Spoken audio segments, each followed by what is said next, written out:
Olá, todo mundo assistindo o Hangout Carlotas. Estamos no nosso primeiro do ano 2022, que venha com muita vacina para todos. E antes da gente começar essa conversa, a Fabi vai contar melhor quem que é a nossa convidada de hoje, que é uma repetição, não repetição, é uma continuação de um papo que a gente já começou em 2015 e ela volta hoje. Estou muito animada. Mas antes da gente começar, deixa eu só explicar. Para quem não sabe, Carlotas é um negócio com propósito social que busca trazer o diálogo sobre empatia, respeito e a desconstrução do perfeito. A gente faz isso de diversas maneiras. Entra lá no carlotas.org para saber melhor. E hoje o nosso papo vai ser o primeiro de alguns que a gente vai falar sobre atitudes empáticas. Aqui no nosso planner, no nosso organizador semanal, a gente traz algumas dessas atitudes e a gente vai dissecar todas em alguns vídeos. E deixa eu chamar a minha chefa para a chefa apresentar a convidada e a gente fala um pouco mais. Oi, chefa. Oi, Ká. Olá, todo mundo. Eu sou Fabi Gutierrez, junto com a Ká, somos as fundadoras de Carlotas, e é um prazer retomar o nosso bate-papo, que eu acho que é uma das ações mais queridas que a gente tem desde 2015, né, Ká? Quando lives não eram assim tão na moda, né? Enfim, e então a gente tem um carinho especial, principalmente porque a gente tem a oportunidade de conversar com pessoas incríveis, e essa pessoa incrível que volta hoje, uma super parceira querida, se você ainda não conhece, precisa conhecer, porque ela mergulha com a gente em empatia. Carol Nalon é mediadora de conflito, fundadora do Instituto Thier e especialista em comunicação não violenta, e a gente vem para esse segundo papo com ela para aprofundar, né? Como a Ká falou, a gente vai falar um pouquinho em alguns episódios sobre atitudes empáticas, e com ela a gente vai falar sobre falar com consciência. Então, bem-vinda, Carol, é um prazer receber você aqui sempre. Oi, que bom estar de volta, gente. Obrigada por me convidarem de novo, um prazer. Antes de começar, meu cachorro começou a latir, né? Impacto, assim, home office. Estamos ainda na pandemia.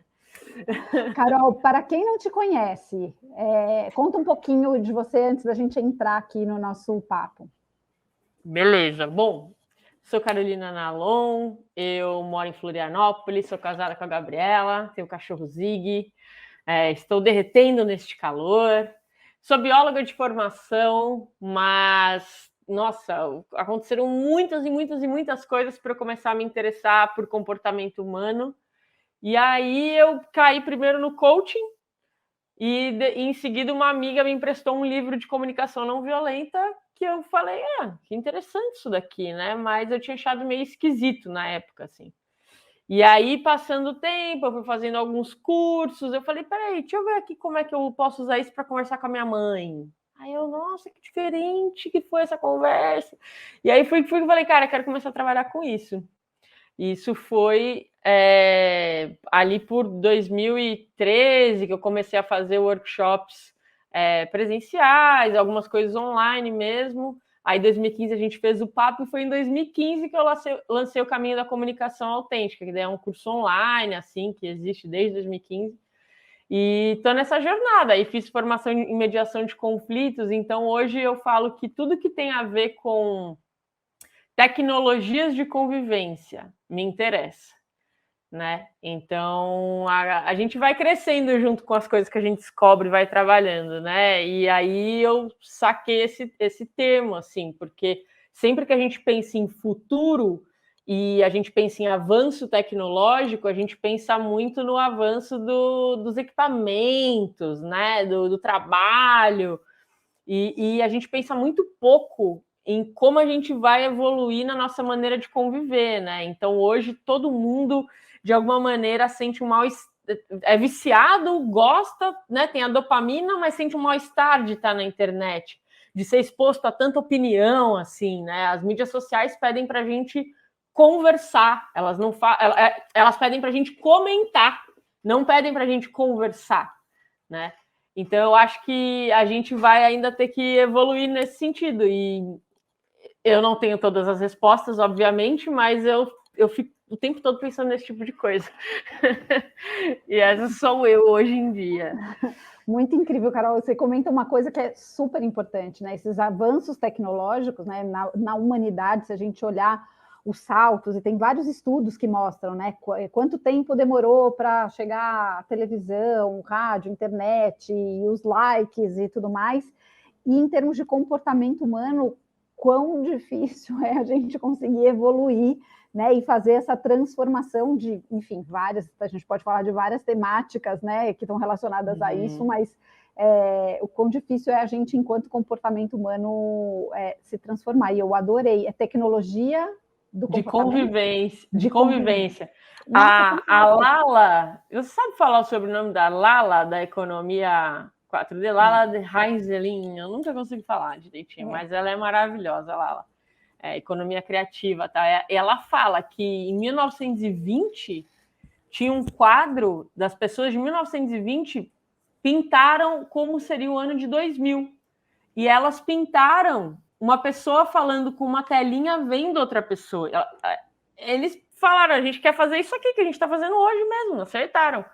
Mas no mesmo quadro, as pessoas que estavam no computador eram brancas e a pessoa que estava servindo um café para ele era um negro. Então as pessoas de 1920 pensavam 2000 dessa maneira. E ainda é assim mesmo. Não é raro. Então, como é que a gente vai imaginar uma outra coisa, né? Então, as tecnologias de convivência não é só para falar mais bonitinho, para a gente se compreender melhor, é para realmente mudar estruturas do mundo, assim, que ele fique mais justo, mais empático para todo mundo, né? Uau, amei. Eu fiquei pensando aqui, rapidinho, comentário, nada a ver, mas tudo a ver. Se em 1920 a gente, né, essas pessoas pensaram em 2000 assim, hoje é 2020, né, mas como é que será 3000, galera? Será que a gente brinca um pouco? Como é que será? 3.000, né? 3000, ano 3000, nossa. Nossa, 3.000 eu acho que eu não consigo. Vamos 2100, vai. É que falta pouco, e eu não sei se é muito animador, né? Falando de comportamento, quanto a gente consegue dar esses saltos até lá. Espero que sim, que eu acho que a gente tem muita coisa caminhando, principalmente quando a gente fala, né, de justiça social, enfim, né, de todos os marcadores sociais, o quanto a gente tem se esforçado para olhar para essas temáticas. Pode ser que em 2100 estejam melhores, eu espero que estejam melhores, né, mas... Estamos trabalhando para isso, afinal de contas, né? Estou aqui para isso. Então, é a minha aposta. Então, vamos entrar já no nosso tema, que é o falar com consciência. Carol, queria que a gente começasse a divagar aqui, você especialmente, né, pegar um pouquinho desse pedacinho que é a comunicação, né, entre as partes, um pouco da nossa responsabilidade em falar. O que te traz quando você ouve assim esse pedaço, né, dessa atitude empática, da gente se preocupar com como a gente fala e com o que a gente fala? Olha, eu acho que quando a gente tem isso como intenção, isso muda tudo, né, no nosso dia a dia. Tem uma prática de intenção que eu gosto muito de fazer, inclusive esse ano eu e a Gabi a gente tem feito nos últimos dias, que uma das coisas que você fala é que eu seja cuidadoso na minha maneira de falar e que eu não faça deliberadamente algo para ferir ninguém. Parece que é uma coisa boba, mas quando você começa os seus dias pensando nisso, você acaba se lembrando disso ao longo do dia e você percebe o quanto de oportunidade você tem todos os dias para falar algo que vai ferir alguém.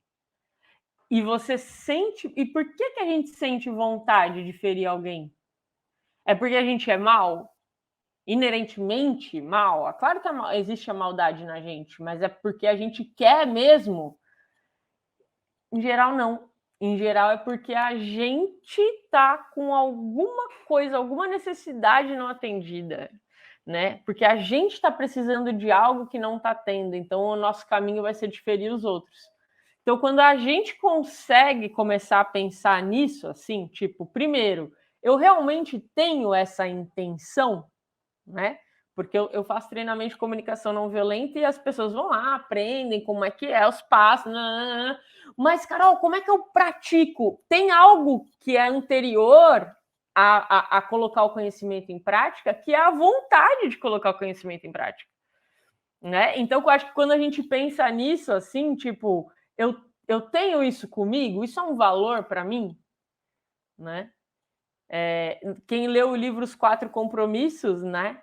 O primeiro compromisso é você ser impecável com a palavra. E aí as pessoas podem falar, mas é impossível, eu não sou perfeita, eu não vou conseguir ser impecável com a palavra. É um compromisso, é algo que você aspira.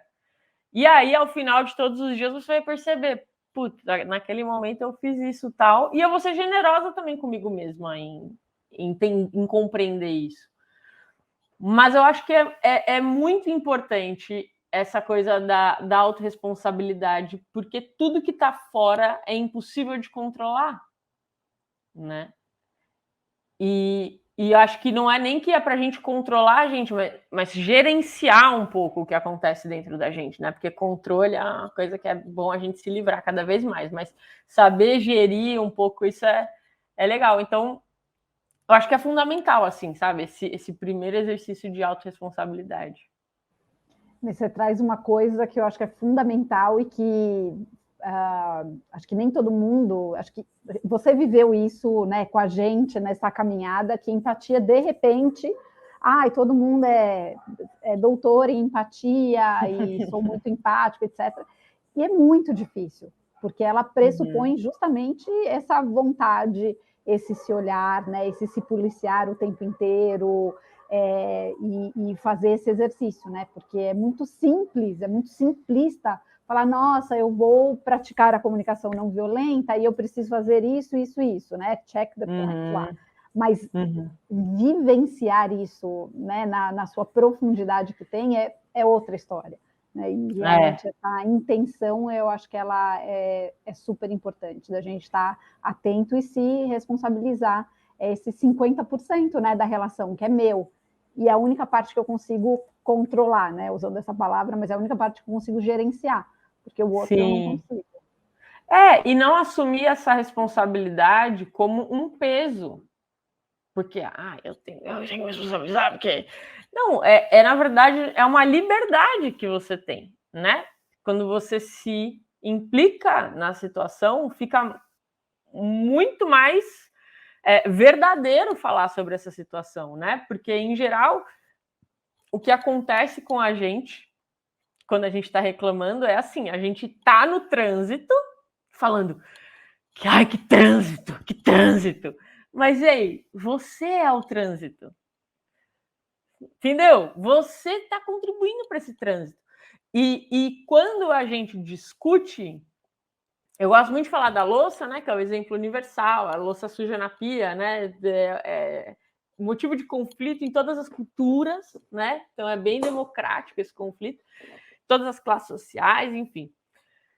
Quando a gente briga por conta da louça, a gente briga não é pela louça, é porque a gente tem que se relacionar com a louça, né? Então, o fato da louça estar suja por si só não é um problema. O problema é que talvez eu queira que a pia esteja limpa agora e você queira que a pia fique aí porque eu estou fazendo outra coisa, né? Para você não se importa. Então, é sobre isso, né? Eu não sei se dá para entender, né? Mas e quando a gente faz a louça ser mais importante do que a nossa relação, ferrou, porque ninguém gosta de ser menos importante que a louça. Só que para eu discutir sobre a louça, não dá para eu falar só assim para você, porque você é assim, porque você não lava, porque você tem que entender que assim, cara, eu tô causando esse problema. Eu queria a pia limpa agora. Eu vou abrir mão do que é importante para mim? Não, mas eu vou entender que o fato de eu ser assim contribui para que isso seja um problema, né? Assim como é chato se relacionar com alguém que não lava a louça, é chato se relacionar também com alguém que fica enchendo o saco por causa da louça. Então, também compreender isso, que para o outro também deve ser chato, né? Só que aí entra uma coisa que é, mas eu que estou certa, porque o certo é a louça limpa. Aí ferrou. Aí ferrou. Porque daí, quem tá certo, quem tá errado, quem é o culpado e quem é inocente, a gente fica nesse lugar para sempre, né? Então, quando a gente se auto-implica, a gente vê que é muito além de certo e errado. É sobre a gente, sobre as nossas necessidades, o que a gente quer para ter um relacionamento melhor, né? Mas aí eu não sei se eu vou fugir um pouco. Tem uma coisa, quando a gente fala de responsabilidade, né, e autorresponsabilidade, que me intriga um pouco quando a gente está falando de comunicação, que é assim, a gente aprende na comunicação não violenta que nós somos responsáveis pelos nossos sentimentos. Porque eu sinto algo porque alguma necessidade minha deixou de ser atendida por aquela situação, né? E isso é maravilhoso, porque isso me faz ter essa liberdade para gerenciar minhas emoções, o que está acontecendo e para eu ter clareza na hora de me comunicar, beleza. Só que aí a pessoa pega isso, aí ela fala assim, tá, então se eu sou responsável pelos meus próprios sentimentos, o outro é responsável pelo dele também. E não importa o que eu faça, a responsabilidade é dele. Aí mora um perigo muito grande, né? Porque é fato, o que acontece é um estímulo para o nosso sentimento. E o que causa é a maneira como a gente interpreta. Mas espera aí, o estímulo é importante, né? E isso é uma coisa que eu vejo muito assim, esses coaches de internet, né? Eu falo entre aspas, porque é um terror o que aconteceu com o coach. Tem um monte de coach ferrado de bom, incrível, né? Mas eu tô falando esses coach de internet, que nunca nem estudou e tá falando que é coach, né? E eles tratam muito a realidade como só importa o que você assume de responsabilidade para você. O que está acontecendo não é importante. E também não é verdade. Não é verdade. Entendeu? Tipo, de um lado, você pode ser uma pessoa, cara, que é um morador de uma comunidade, de uma família paupérrima, e aí, se você mudar a sua maneira de enxergar a tua vida, talvez isso seja bom para você conseguir ter força para fazer algo dentro dessa situação tão opressora. Mas, peraí, essa situação opressora tem que mudar também, né? Então, olho no peixe, outro no gato. As pessoas, quando falam de autorresponsabilidade, tendem a começar a microgerenciar muito as nossas relações sociais, né? Olhar só para o micro e não para o macro. E eu acho que a gente tem que fazer as duas coisas, sabe? Tipo, a estrutura muda e os indivíduos mudam também. Pegando esse ponto, Carol, e aí eu acho que é super importante que você trouxe, né, para a gente, né, dar um passo para trás, a nossa autorresponsabilização, como que a gente gerencia tudo isso. Quando você fala de coach de internet, me dá até arrepio, e tem aquela famosa frase que eu acho que muitos falam, né, eu sou responsável pelo que eu digo, não pelo que você entende. E aí eu acho que a gente já, a partir daí, a gente acho que entra mesmo nesse ponto da nossa responsabilidade na fala, que foi um pouquinho do que você já começou trazendo, né? O quanto eu tenho que prestar atenção na minha intenção e que, de verdade, por mais que cada um tenha a sua parcela, né, de interpretação, seja lá o que for, mas se eu quero me comunicar e se eu quero ser entendido, eu tenho que checar esse entendimento, eu tenho que me fazer entender, né? Eu tenho que parafrasear, eu tenho que trocar o exemplo, enfim, eu tenho que fazer a minha parte também para que eu possa, que o outro também possa me entender, que é um pouco do que a gente traz quando a gente fala de empatia, né, nesse sentido das práticas, é esse falar com consciência, né? Então, eu, realmente, quando eu vou fazer essa interação, que eu tenho todo esse olhar de autorresponsabilização, puxa, com quem que eu estou falando? Né? Eu estou falando com uma pessoa de comunidade, eu estou falando com alguém no ponto do ônibus, eu estou falando com alguém dentro de uma empresa, eu estou falando com criança, eu estou falando com quem? Né? E como é que, levando tudo isso em consideração, como que eu vou falar? A gente conseguir se adaptar, né? E tem tem umas coisas assim, umas mudanças que às vezes parecem ser bobas, assim, né? Eu lembro que na faculdade eu tinha um professor que ele falava assim, ele explicava e falava assim, vocês entenderam? E a gente tinha uma outra professora que ela explicava e ela perguntava no final, eu fui clara? Como era bom, como era melhor o que ela falava. Eu fui clara, né? Porque o outro parecia que, tipo assim, se vocês não entenderam, vocês são burros, porque eu já expliquei tudo que é do jeito melhor aqui, né? Então, eu acho que isso de... Claro, a gente não vai poder controlar o que o outro vai sentir, pensar, né? Por mais que a gente parafraseie e tal. Mas eu acho que isso de... Tem alguns assuntos na vida que é muito bom a gente estar certo de que a gente ficou na mesma página, né, em relação àquilo. Então, eu não sei se todo mundo que vai assistir a gente, né, é íntimo dessa coisa do parafrasear, mas muitas vezes, para que a gente aumente essa compreensão, é válido, de alguma maneira, perguntar depois que você fala algo importante para alguém, assim, tipo, algo como o que você entende disso que eu te falei? Tipo, como que isso chega para você? Né? Me diz, o que você acha que você entendeu que eu quero disso? Né? E é maravilhoso, às vezes você faz esse tipo de pergunta e, meu, você falou, e a pessoa acha que, tipo, tal coisa. Nada a ver, sabe? Acho que você quer me boicotar. Não, calma, não. Então, não é isso. Não é. Vamos começar, então, desde o início de novo, né? Então, essa coisa do parafrasear, né? Tanto você pode parafrasear a pessoa, que eu entendi, então, o que você quer é tal coisa, né? Antes de avançar a conversa. Ao mesmo tempo, a gente pode pedir esse entendimento para o outro. Eu acho que isso é muito válido quando a gente começa a assumir essa responsabilidade, né? Às vezes pode dar um certo receio, assim, eu vou pedir para a pessoa repetir o que eu falei, mas você não vai pedir para a pessoa repetir o que você falou. Você está interessado em entender como que aquilo está atravessando a pessoa. Isso é massa, isso é genuíno. Eu gosto quando me pergunta. A pessoa vem e me fala um monte de coisa.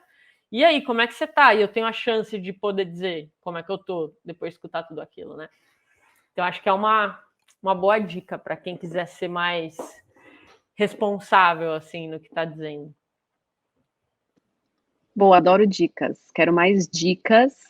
Eu só consigo pensar como vai ser o ano 3000 aqui. Eu fiquei meio parada nisso. Eu tô tentando voltar para nossa conversa.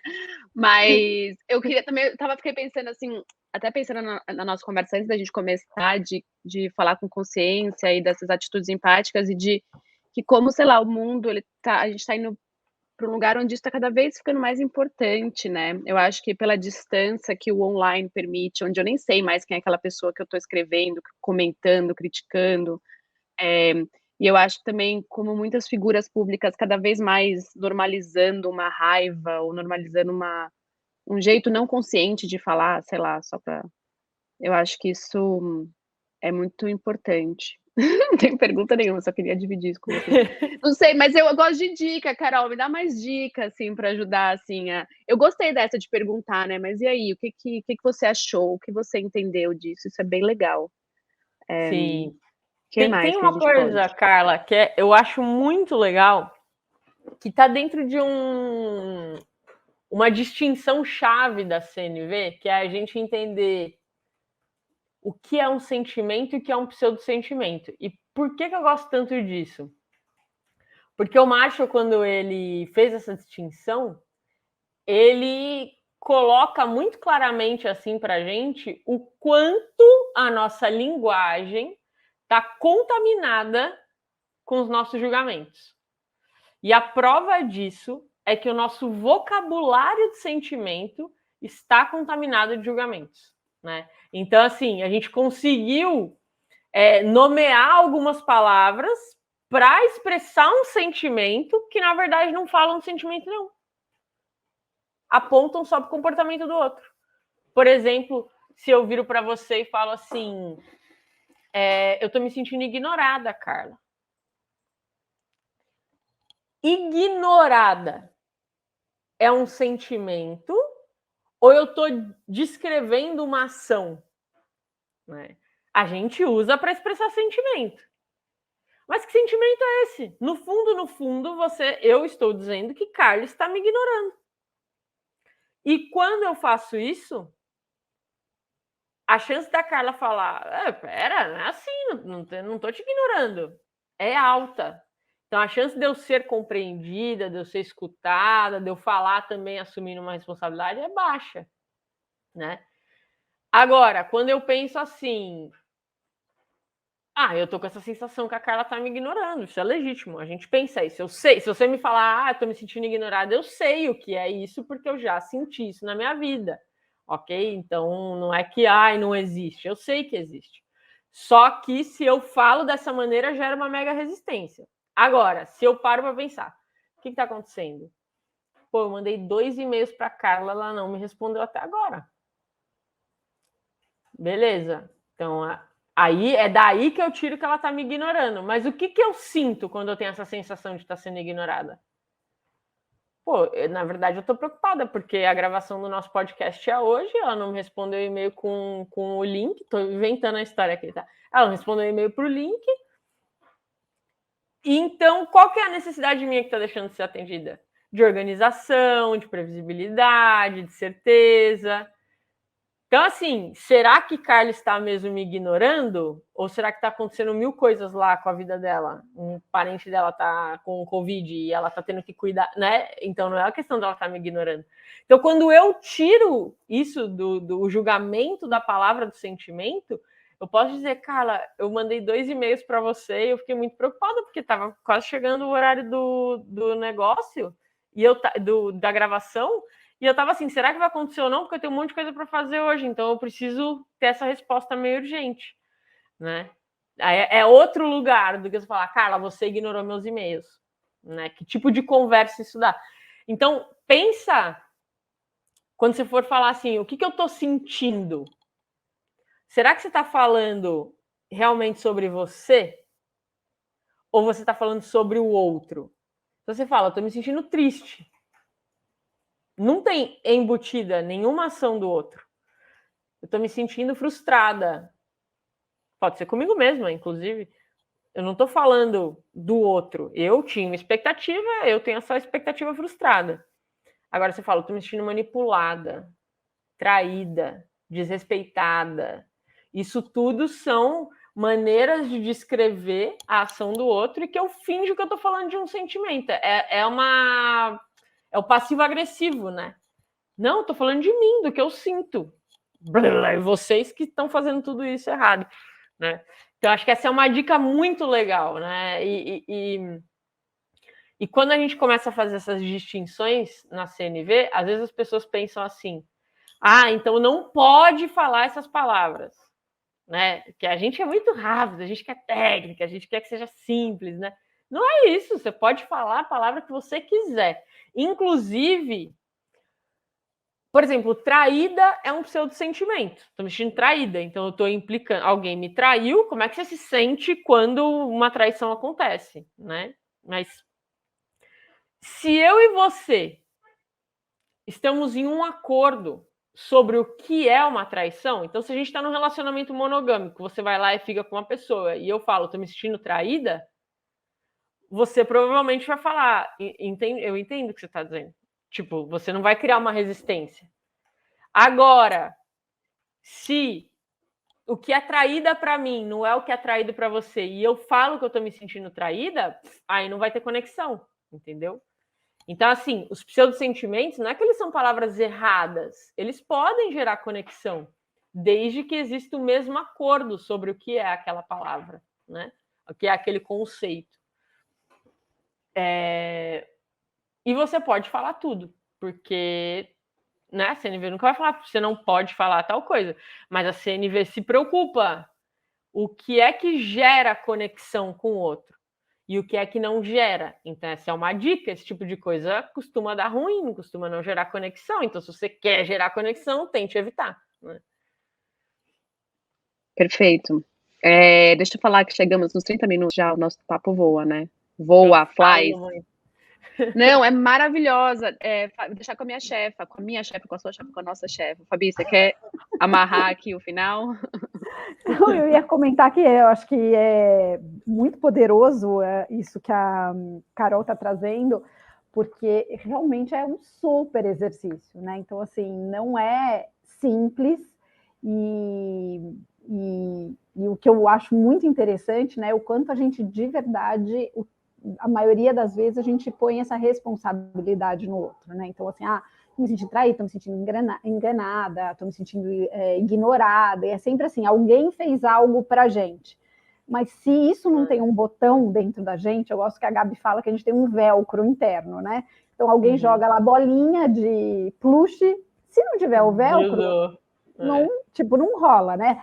Vou ficar chateada porque eu achei que foi grosseria, porque não me respondeu, né? Por mil motivos, assim, mas aquilo realmente não vai pegar na gente. Quando pega, né? Quando gruda esse velcro, é porque tem algo mais, e tem algo mais nosso, né? E aí cabe a gente fazer essa análise do que está por trás. Por isso que a empatia, praticar a comunicação não violenta, ela é muito maior do que, né, os 4 passos, né, Carol, do que ler um livro, do que é muita prática, é fazer, voltar, errar, perceber, e é todo um processo, né, de mudança de comportamento.